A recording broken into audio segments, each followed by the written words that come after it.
Hi, welcome to Sugar Free. This is the Daily Tarot for Monday, the 28th of December 2020. Hope you're well wherever you are. Winter is doing what winter does. It's all a little bit chilly.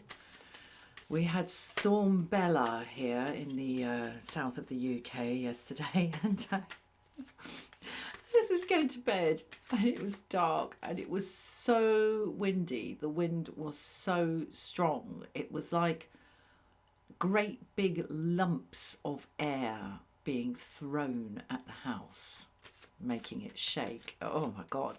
So I thought, because I was genuinely frightened and I thought, right, this is ridiculous. So I just got some earplugs and stuffed these earplugs in. I thought if the roof comes off, it comes off. At least I'll have had some sleep first. Anyway, roof didn't come off, so that's good news. So let's see what we can see. Major Arcana reading using the Ancient Italian Tarot. One more shuffle, maybe. Might be the last one before we start, might not. And it is. How lovely. Right. Okay. Fool in the reverse. Okay, you want to be like that? That's fine. Fool in the reverse. Okay, hold on a sec.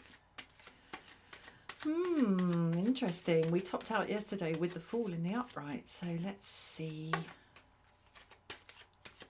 So I've got this little way with my shuffling. If it doesn't work, I don't pull the next card. But there I'm going to. Here we go.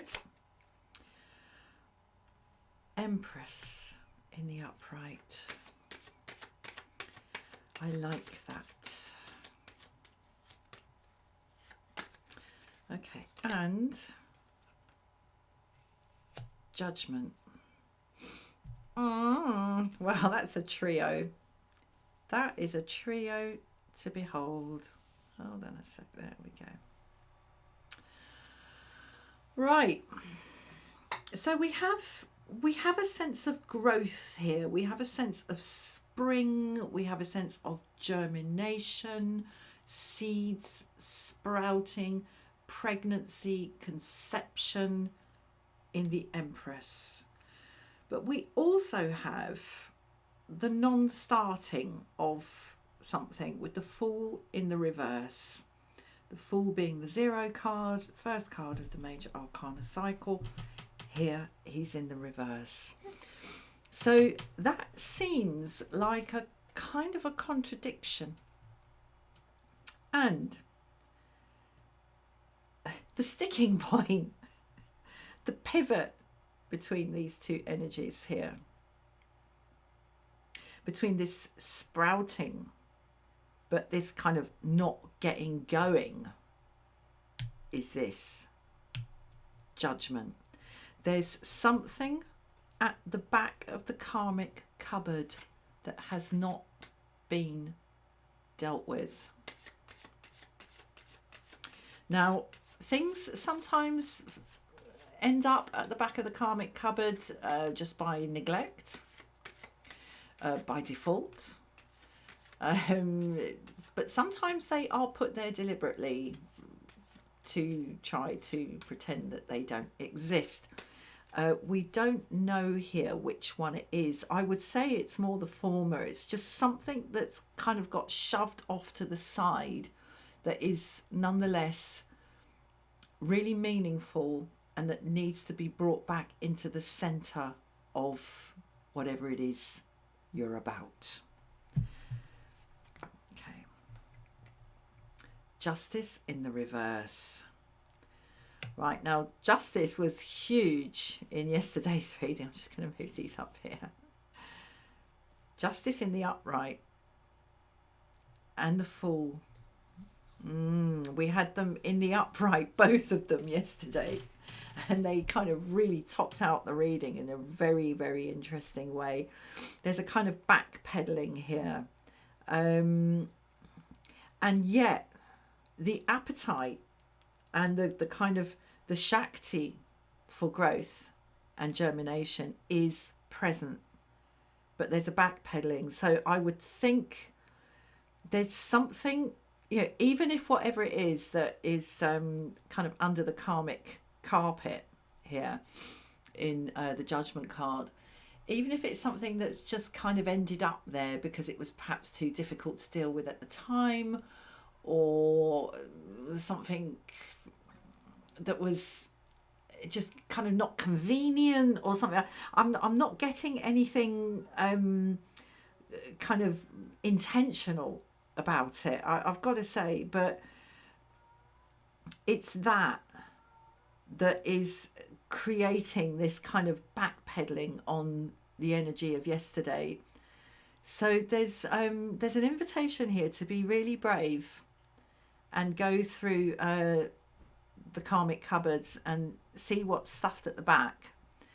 It's something to do with the relationship between justice and the Fool here.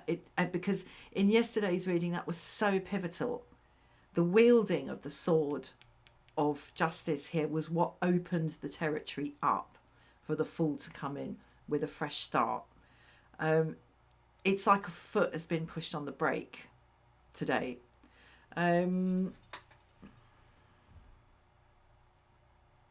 Sometimes being clear in ourselves about right and wrong is quite daunting, because sometimes we have to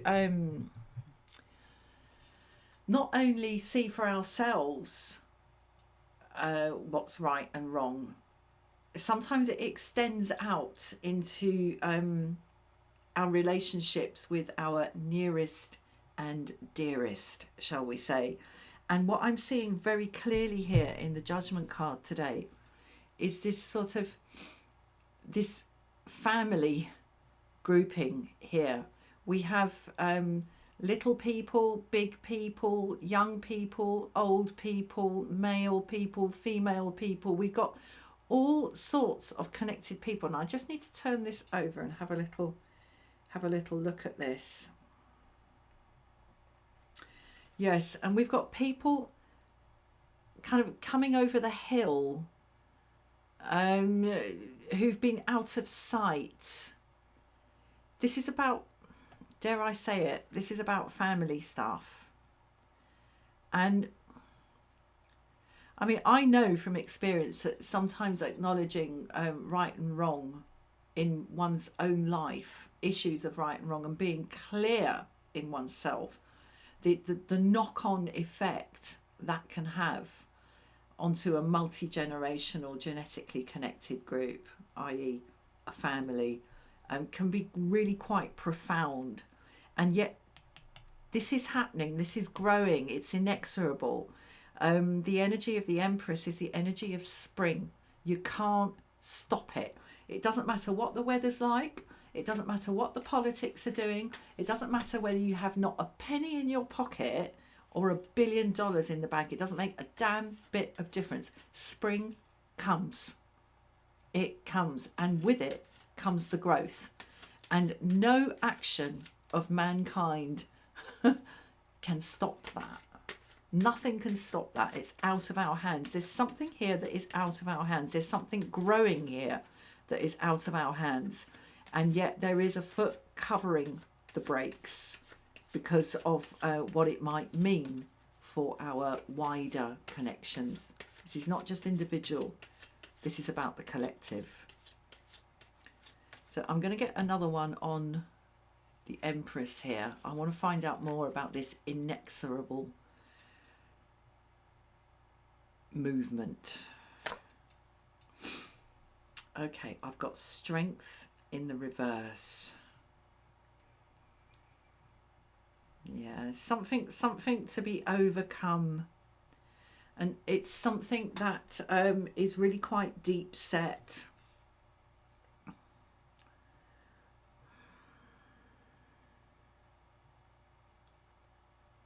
This could be quite convulsive, this matter, I have to say, because as I said, you can't argue with spring. You can't argue with it.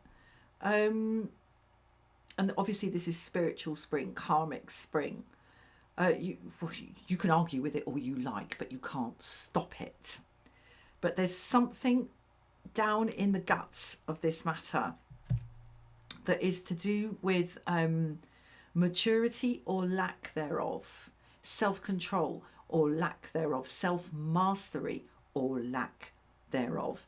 Because the Strength card here is about this wild animal being ever so gently and with utter conviction calmed and controlled by the civilizing force of this woman here. This is not a girl. This is not a child. That is the child. That's the child that wants what it wants when it wants it and is going to raise blue murder. Sorry, it was in the reverse, wasn't it? If it doesn't get it.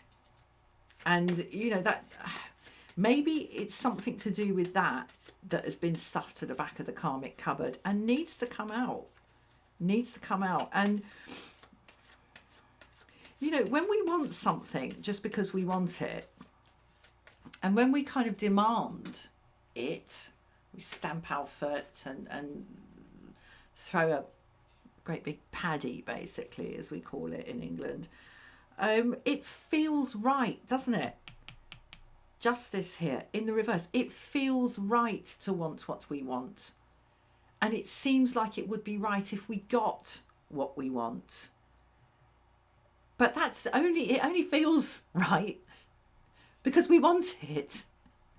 I remember I had this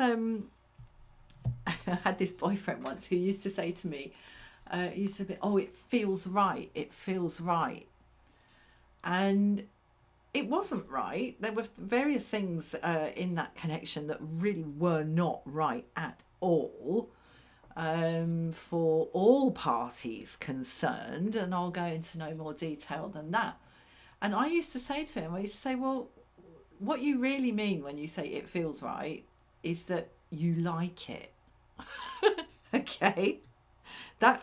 That's what we need to watch out for. There's a blurring here of what's right and what we find desirable. And it's very, very deep set. And until we can kind of get hold of that and really pull it out, judgment, and examine it for what it is, it's going to keep this foot on the brake of this energy here. I mean, and you know, it's not necessarily sort of damaging in itself, keeping a foot over the brake of this growth factor here in the Empress card. But it would be as inappropriate and unsuitable and unproductive as walking around in the spring sunshine wearing all your winter clothes. You know, it's just like, why would you do that? It's just going to create discomfort. It's uncomfortable. Okay. The High Priestess. Listen, we know what's what with this. We know what's what deep down in the bones, because that's where we are with the High Priestess. Intuition will tell you what this is. And the thing with intuition, the more closely in contact you are with it, and the more closely you flow with it, and I thoroughly recommend the practice of daily meditation for increasing that, the more clearly it speaks and the more simple its language is, the more simple the melody is that is blown here by the Angel of Judgment. And once you've heard it, once you've heard that tune, and once you've read what's on the page of that book, that the beautiful High Priestess in the upright, thanks be to God, once you read those words on that page, you can't unknow it. You cannot unknow it. You can ignore it, but you can't unknow it. And as long as you ignore something that you know deep down in your bones needs to be dealt with, that lion is going to go on causing a hue and cry and rampaging around, creating mayhem. And that's probably not a particularly great result. Right, I'm going to leave it there. Thank you so much for watching. I'll see you again soon for another reading. Namaste.